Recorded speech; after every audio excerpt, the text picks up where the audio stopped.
Salut les geeks, j'espère que vous allez bien à l'approche des fêtes. Aujourd'hui, on va revenir aux basiques et on va parler distribution Linux. Et oui, ça fait longtemps que je vous ai pas fait de vidéo sur Linux et une occasion se présente à merveille, c'est la sortie d'Elementary OS 8.0, donc qui vient directement remplacer la précédente version.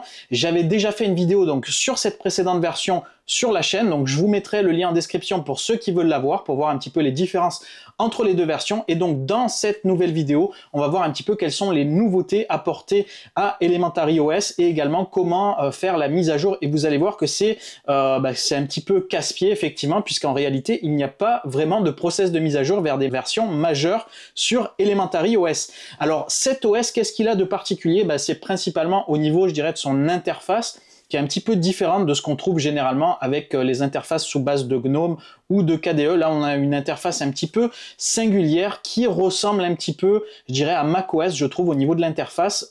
Elle est vraiment très sobre, très épurée et ça pourrait plaire aux personnes qui cherchent une alternative. Alors côté nouveauté, qu'est-ce qu'il y a de nouveau sur cette version 8.0 d'Elementary OS? Alors les principales nouveautés sont d'ordre ergonomique, d'ordre esthétique, donc vous aurez des nouveautés au niveau de l'interface, notamment un centre de contrôle en haut à droite un petit peu totalement revu, donc qui est assez sympa. Vous avez également donc des nouveautés d'ordre esthétique avec des nouveaux effets et des nouveautés un petit peu par-ci par-là au niveau des applications. Donc on fera le détail sur la partie découverte de ces mises à jour directement sur l'OS via une machine virtuelle.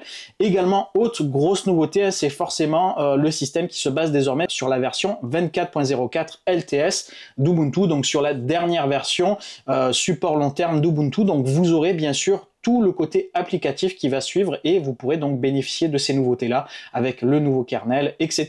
Et ça, c'est quand même assez sympa. Alors concernant la vidéo, je vous fais un petit topo de ce qu'on va faire. Donc ce qu'on va faire, on va partir sur l'ancien système pour vous montrer un petit peu à quoi ça ressemble vite fait. Ensuite, on partira sur le process d'installation, comment réaliser donc la mise à jour. Vous allez voir, donc il va falloir repartir sur une fraîche install et ensuite on partira directement sur le système fraîchement installé pour découvrir un petit peu les nouveautés par rapport à ce qu'on a vu précédemment. Comme ça, vous voyez un petit peu le avant et le après et ensuite, bien sûr, je vous laisserai sur la conclusion. Avant de commencer, comme d'habitude, petit moment promo sur la chaîne. Si jamais vous ne connaissez pas la chaîne, n'hésitez pas à vous rendre sur celle-ci. Il y a plein de vidéos cool à découvrir. Je vous les mets comme ça en défilement et n'hésitez surtout pas à les voir. Je suis sûr qu'il y a au moins une vidéo qui pourrait vous intéresser. Je fais pas seulement que des présentations de distribution Linux, je fais également pas mal de tutoriels sur des logiciels ou des systèmes d'exploitation variés. Ça peut aller de Windows à macOS en passant bien sûr par Linux. Je fais également des trucs et astuces. Je fais beaucoup aussi de tests produits sur des produits soit que j'achète ou soit que certaines marques m'envoient. Donc ça vous permet de voir un petit peu ce que ça donne. Généralement, je vous fais des vidéos assez complètes. Parfois, elles sont vraiment assez longues et détaillées.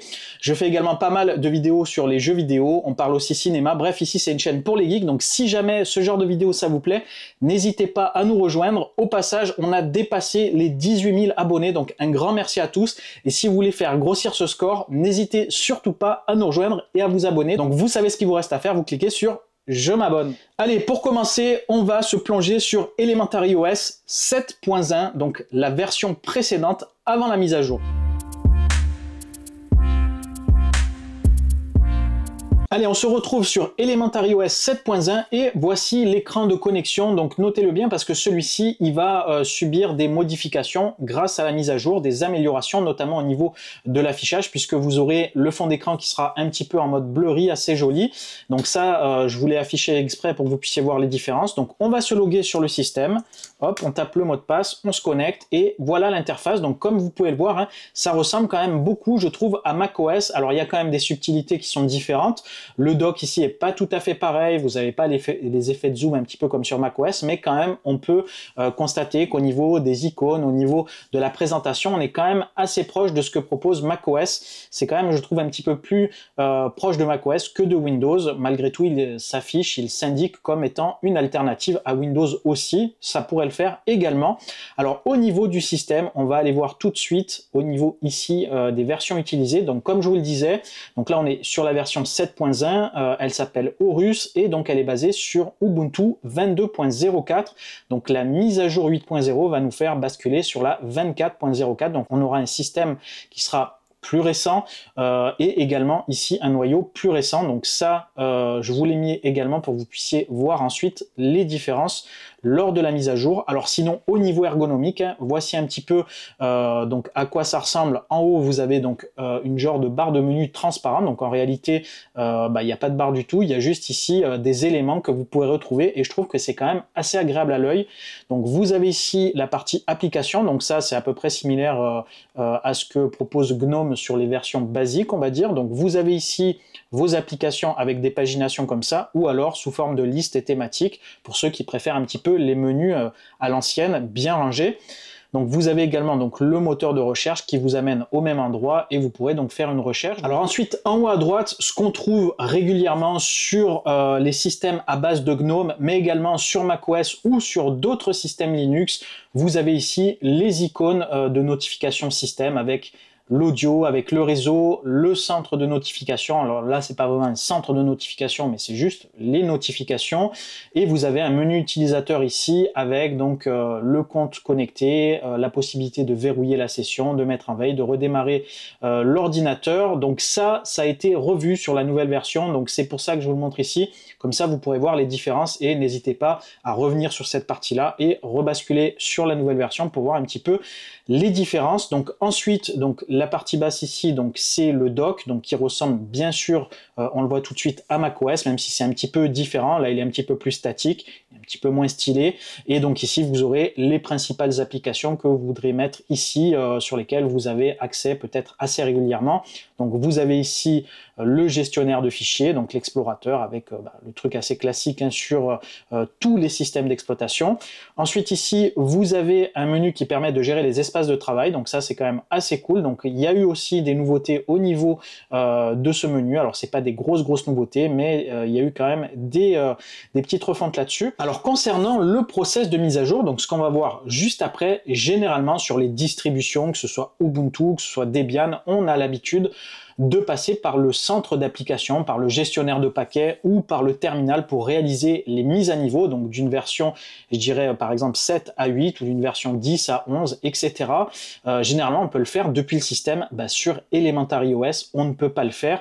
Vous avez bien un centre d'application, vous avez bien ici un gestionnaire de mise à jour, donc vous pouvez mettre à jour vos applications. Vous pouvez mettre à jour les versions mineures du système avec les mises à jour de sécurité, mais vous ne pourrez pas mettre à jour Elementary OS de 7.1 vers 8.0 directement depuis l'interface. Ça, c'est vraiment dommage, donc je tenais vraiment à vous informer là-dessus. Moi, j'ai découvert l'info lorsque je me suis intéressé à la version 8.0, donc je voulais réaliser la mise à jour, et effectivement, après quelques recherches, j'ai vu qu'il fallait effectivement utiliser directement l'installation du système, et il n'y a donc pas de process de mise à jour, je dirais, pour réaliser cette opération-là. Donc vous allez devoir réinstaller votre système de zéro, ce qu'on appelle une fresh install. Donc il va falloir obligatoirement réaliser une sauvegarde de votre système, faire un backup, et ça je trouve que c'est quand même un petit peu abusé. Alors bien sûr, tout le monde n'est pas forcément obligé de mettre à jour leur système, ils peuvent très bien rester avec la version 22.04, donc la base d'Ubuntu avec le système 7.1, mais effectivement vous serez à un moment donné limité et vous serez obligé de basculer, et aujourd'hui où la plupart des systèmes vous proposent de faire des mises à jour et de récupérer toutes vos données, là c'est tout simplement impossible, et je trouve que c'est vraiment un point très bloquant, d'autant plus que c'est un système qui est plutôt orienté pour les débutants, et je pense que ça va en dérouter plus d'un. Donc pensez bien à faire des sauvegardes du système si vous voulez faire la fresh install. Donc là vous pourrez faire par exemple une recherche avec par exemple backup ici, et vous avez pas mal d'applications qui vous proposent de faire des sauvegardes. Donc ça, n'hésitez pas à faire des sauvegardes, utilisez un disque externe. L'idée ça va être de sauvegarder les principales infos que vous avez sur votre système pour pouvoir récupérer les fichiers de configuration, bien sûr vos fichiers que vous auriez créés, les documents, etc. Mais ça, c'est pas trop problématique parce que vous pourrez facilement les sauvegarder. C'est plutôt vraiment les sauvegardes des applicatifs qui vont être vraiment un petit peu, je dirais, entre guillemets, emmerdantes. Donc écoutez, maintenant que vous avez l'info, ce qu'on va faire, on va faire le process d'install pour passer à la version 8.0. Alors pour ma part, c'est une machine virtuelle. Je l'ai installée pour vous montrer un petit peu à quoi ressemble le système, et je n'ai pas de données à récupérer, donc ça tombe bien. Pour moi, ça va être relativement facile et ça me permettra de vous montrer un petit peu comment se déroule le process d'installation. Donc c'est ce qu'on va voir dans la prochaine partie. Donc je vais vous montrer un petit peu comment récupérer l'ISO et installer un système tout neuf.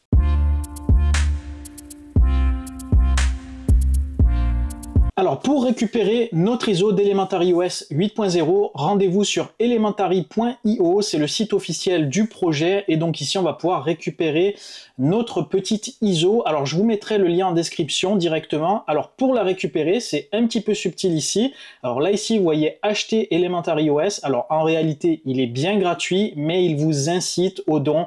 Un petit peu moyen comme méthode, mais bon, écoutez, chacun utilise sa technique pour essayer de monnayer son travail. Donc là, ici, on va faire autre et on met 0 et on fait télécharger Elementary OS. Hop, on fait télécharger et je vous retrouve dans quelques instants une fois que c'est téléchargé.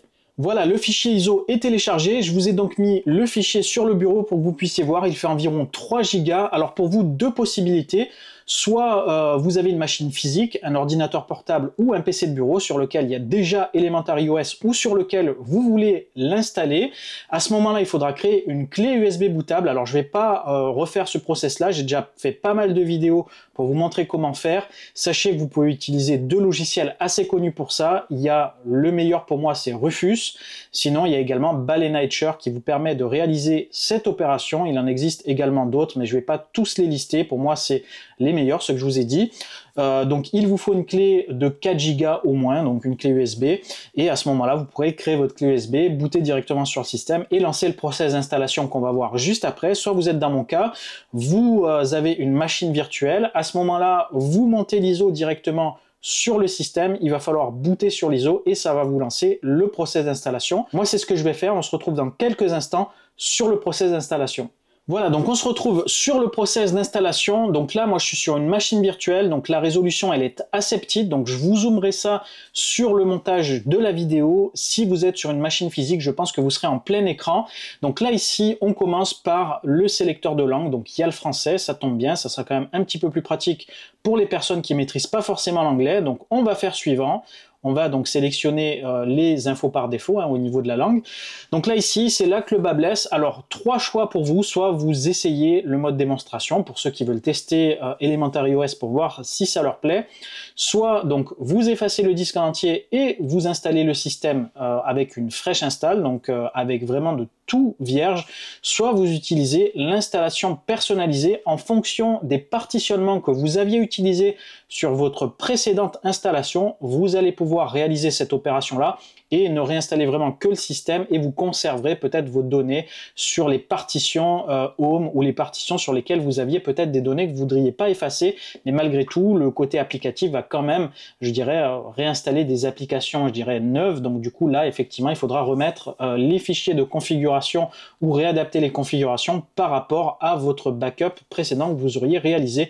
Moi, je vais partir sur une fraîche install. Ça sera comme ça vraiment un système totalement vierge et vous pourrez donc voir un petit peu ce que ça donne. Donc on va faire effacer le disque et installer. Donc là ensuite on sélectionne le disque de destination, donc là j'en ai qu'un seul, je fais suivant. Donc là ici vous avez la possibilité, donc comme pas mal de distributions Linux, de chiffrer votre partition. Donc l'idée ça va être de faire en sorte qu'on ne puisse pas y accéder si jamais quelqu'un vous vole votre disque dur. Il faudra obligatoirement le mot de passe de sécurité, alors ça c'est quand même recommandé si vous l'utilisez sur une machine physique. Moi je suis sur une machine virtuelle, là c'est pas forcément nécessaire et j'ai pas forcément envie de me prendre la tête sur ce système qui n'est pas sensible. Donc ça aussi un point important. Forcément, si votre système, vous ne le jugez pas forcément sensible au niveau de vos données personnelles, vous n'êtes pas obligé de le faire. Donc là, on fait ne pas chiffrer. Donc ensuite, ici, on peut inclure lors de l'installation des pilotes propriétaires. Donc ça peut être intéressant si vous avez une carte graphique, Nvidia ou autre, ça va récupérer directement les pilotes propriétaires. Donc je pense que c'est bien de le cocher. Donc on fait supprimer et installer et on se laisse guider par le process d'installation. Donc je vais laisser faire tout ça et on se retrouve dès que c'est installé.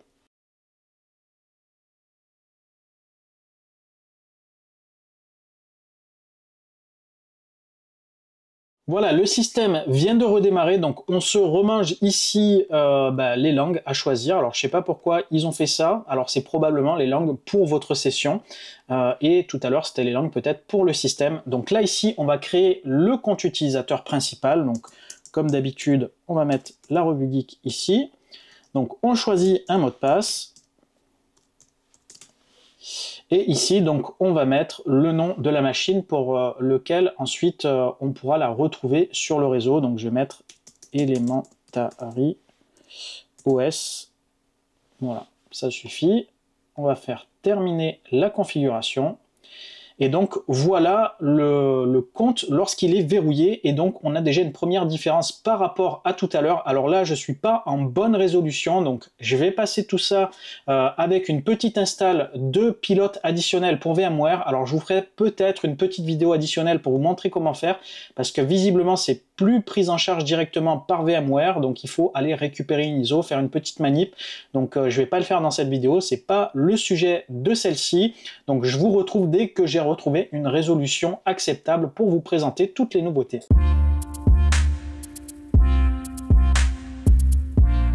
Allez, nous voilà connectés sur Elementary OS 8.0 et on va commencer ici par le la petite invite de bienvenue, le petit tour d'horizon. Donc on va voir un petit peu ce qu'il nous indique. Donc là ici, pour ceux qui veulent avoir plus d'informations, de l'aide, etc., vous avez directement des liens accessibles ici. Donc on va faire suivant. Donc là ici, on va pouvoir sélectionner l'apparence de notre thème. Donc là on est en mode clair, on peut le passer en mode sombre et on peut choisir automatiquement le switch en fonction de l'heure, donc lever du soleil ou coucher du soleil. Vous pouvez choisir ici la couleur ici secondaire, donc pour les boutons, pour les petites pastilles quand c'est actif. Donc je vais laisser en bleu, moi j'aime plutôt bien.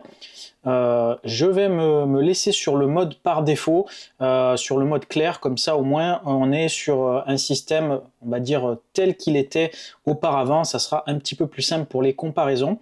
On va faire suivant ici. Donc vous pouvez, comme sur les iPhones, comme sur la plupart maintenant des appareils, activer un mode nuit qui va automatiquement rendre les couleurs un petit peu plus chaudes la nuit, un petit peu moins pétant. Ça va éviter de vous fracasser les yeux et vous pouvez ajuster l'horaire. Donc ça c'est quand même assez cool. Donc là ici, vous pouvez automatiquement lancer un nettoyage par exemple de la corbeille ou des fichiers téléchargés directement ici. Donc par exemple, je vais activer ici sur les fichiers supprimés, donc ça va à chaque fois, tous les 30 jours, vider votre corbeille, donc ça c'est plutôt cool. Donc ensuite, vous pouvez connecter un compte en ligne, donc si vous avez de l'IMAP ou si vous avez un calendrier, vous allez pouvoir le synchroniser, donc ça vous permet de le configurer dès le premier démarrage de votre install. Ensuite ici, donc obtenez des applications, donc là vous allez pouvoir directement installer des applications ou installer directement des applications avec des dépôts alternatifs comme FlatHub. Donc ça c'est une des nouveautés d'ailleurs au niveau du store qu'on verra juste après. Donc ensuite ici, mise à jour automatique, donc vous pouvez lancer des mises à jour automatiques des applications ou alors même du système d'exploitation, donc ça c'est un petit peu nouveau, donc c'est les fameuses mises à jour de sécurité ou je dirais mises à jour de correction de bugs que vous pourrez automatiquement appliquer. Alors là c'est quand même mieux d'avoir le contrôle là-dessus, je trouve, de choisir lorsque vous voulez mettre les mises à jour ou non en fonction peut-être des retours qu'il y a pu avoir sur internet. Et ensuite, voilà, c'est terminé. Donc vous pourrez quand même, si vous le souhaitez, faire un tour directement dans les paramètres. Hein, vous cliquez là directement et ça va vous ouvrir donc les paramètres système. Alors c'est normal qu'elle est un petit peu mou du genou. Hein, il était précisé lors de l'installation que sur les machines virtuelles, ça pourrait être un petit peu lent. Effectivement, je pense qu'elle n'est pas du tout optimisée, notamment pour VMware, puisque je l'utilise actuellement sous une machine virtuelle VMware. Maintenant, on va voir un petit peu les nouveautés cosmétiques. Alors côté interface, même si c'est pas une révolution, on voit quand même quelques changements subtils à l'instar du dock ici en bas qui est plus tout à fait le même que la version 7.1. Donc là on a un dock qui est un petit peu mieux intégré avec le fond d'écran, qui est un petit peu mieux en harmonie avec cette petite transparence et je le trouve plutôt réussi personnellement. Donc c'est une modification certes qui va pas vous changer le quotidien, mais ça reste quand même agréable à l'œil et ça fait quand même plaisir. D'une manière générale, on voit tout de suite qu'on se trouve sur une interface Elementary OS, mais vous avez quand même quelque chose qui commence à être vraiment très sympa visuellement.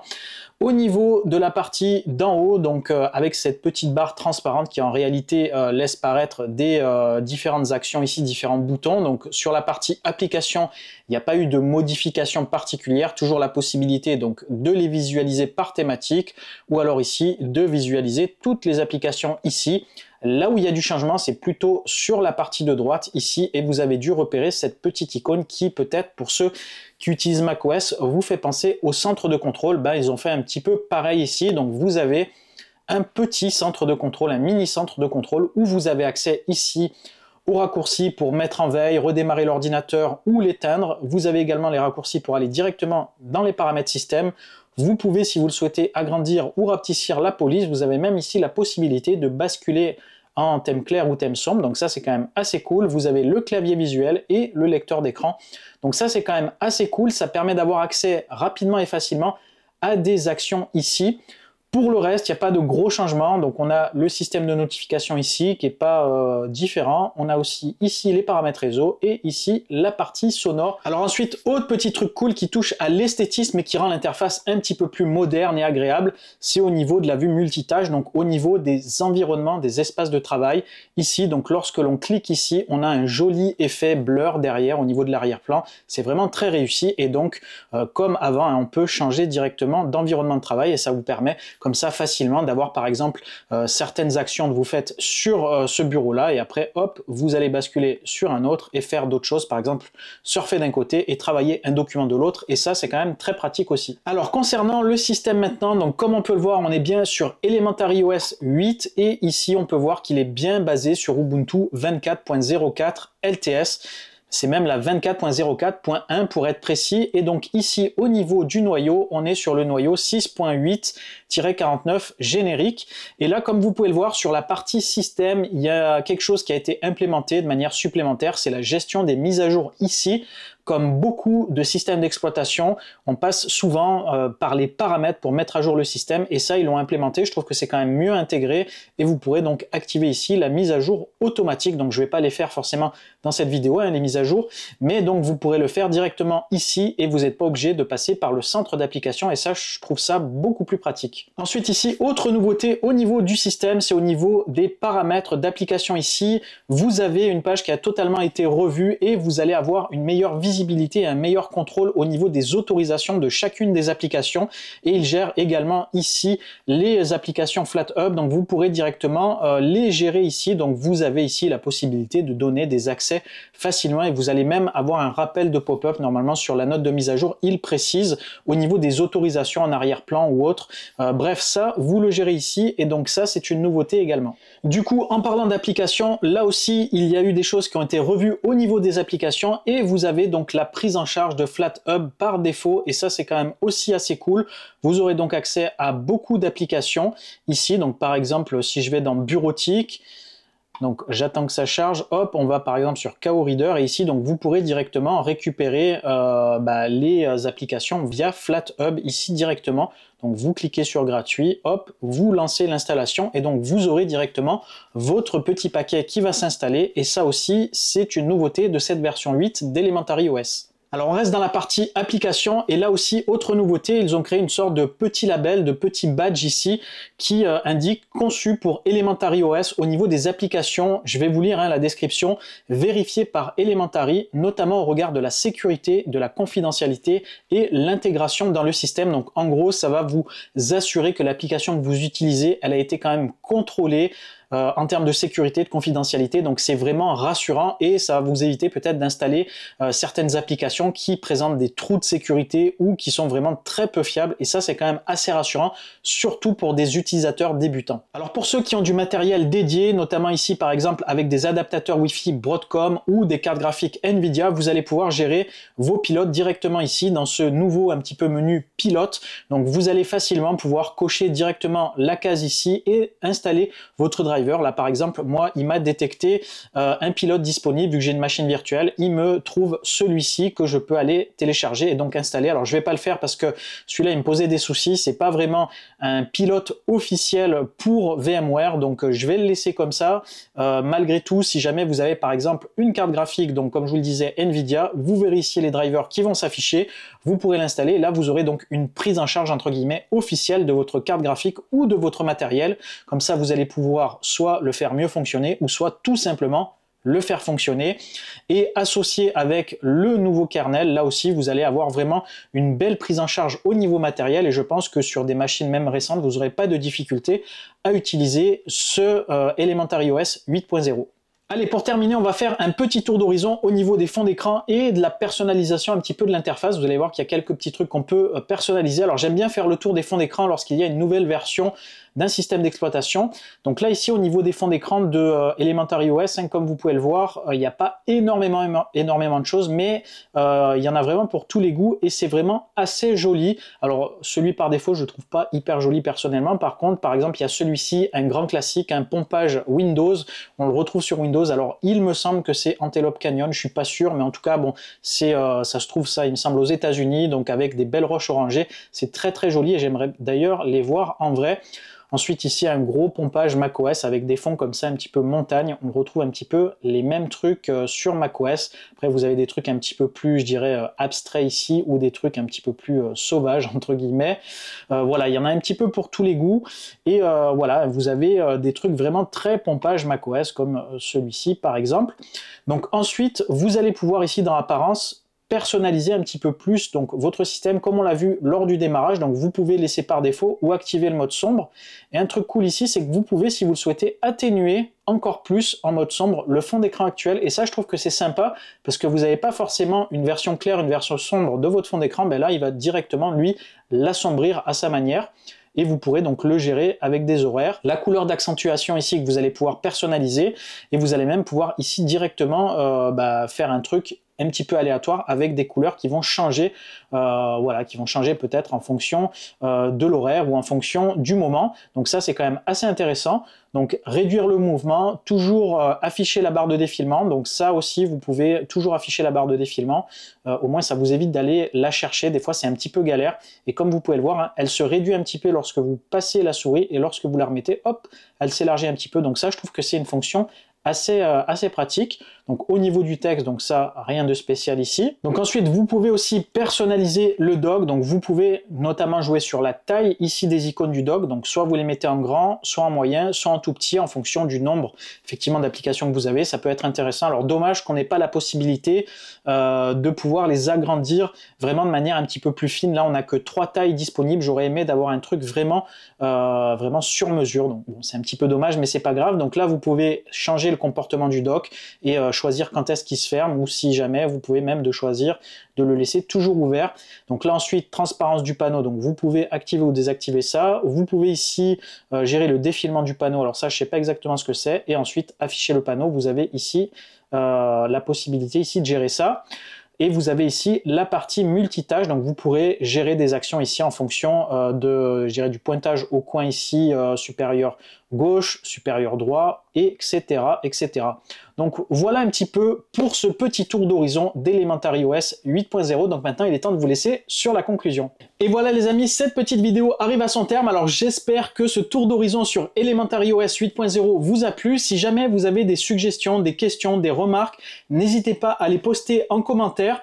Au passage, hein, si jamais vous êtes utilisateur d'Elementary OS, n'hésitez pas à me dire un petit peu ce que vous pensez de cette nouvelle version, si vous allez passer sur cette nouveauté ou si vous allez rester sur votre précédente version. N'hésitez pas également à nous dire un petit peu comment vous procédez pour réaliser votre mise à niveau de cet OS. En tout cas, si jamais vous avez apprécié cette vidéo, n'hésitez pas à mettre un max de likes, ça me fera vraiment plaisir. Alors concernant les prochains contenus, j'ai encore plein de vidéos à vous proposer, mais je dois vous avouer que la liste grossit de semaine en semaine. Dès que j'ai une idée qui me passe par la tête, de trucs que je voulais vous montrer, que je voudrais vous partager, je me le note et au fur et à mesure, la liste commence à être vraiment énorme. Et à côté, le temps que j'ai imparti pour la chaîne, forcément, il est limité et c'est compliqué d'essayer d'aller au même rythme que les idées qui me passent par la tête. Donc dans tous les cas, vous avez dû le voir, ces dernières semaines, j'ai quand même été assez rythmé au niveau de la production de vidéos. Je ne sais pas si j'arriverai à tenir toujours ce rythme-là, mais je vais essayer de continuer quand même parce que à côté, j'ai un boulot et c'est vrai qu'en ce moment, je suis sur un gros développement et ça me prend pas mal de temps, mais je vais mettre vraiment les bouchées doubles. Donc c'est pour ça, n'hésitez surtout pas à mettre un max de likes sur les vidéos et n'hésitez surtout pas à vous abonner. Ça va vraiment me donner une grosse dose de motivation et de carburant pour continuer à ce rythme-là et je l'espère vous proposer des vidéos qui vous plairont. Alors pour ceux qui veulent me suivre, vous pouvez également me suivre sur d'autres réseaux, également sur X où je suis pas mal actif, j'y suis à peu près tous les jours là-dessus. Également vous pourrez me rejoindre sur les réseaux sociaux, donc sur Facebook, sur Instagram, également sur TikTok. Alors sur ces autres réseaux, j'ai un peu du mal à faire des contenus sur ces plateformes-là, tout simplement parce que vous l'aurez compris, hein, ça prend du temps et j'ai privilégié les réseaux sur lesquels je suis un petit peu plus actif et sur lesquels j'ai un petit peu plus de facilité à communiquer avec vous. Et c'est vrai que par écrit directement sur X, c'est une plateforme qui me paraît assez intéressante, mais j'ai pas lâché l'affaire sur les deux autres plateformes et j'essaierai de vous proposer parfois des contenus un petit peu spécifiques. Si jamais d'ailleurs vous avez des idées de contenus que vous voudriez que je vous propose sur TikTok ou sur Instagram, hein, n'hésitez pas également à me le dire en commentaire, ça pourrait toujours servir. Allez, sur ces belles paroles, il est temps de vous laisser. Donc moi, c'est dimanche aujourd'hui. Donc pour ceux qui regardent la vidéo aujourd'hui, puisque je la publierai probablement ce jour-là, je vous souhaite un bon dimanche. Pour les autres, je vous dis bonne journée et je vous dis à très bientôt. Portez-vous bien. Ciao les geeks!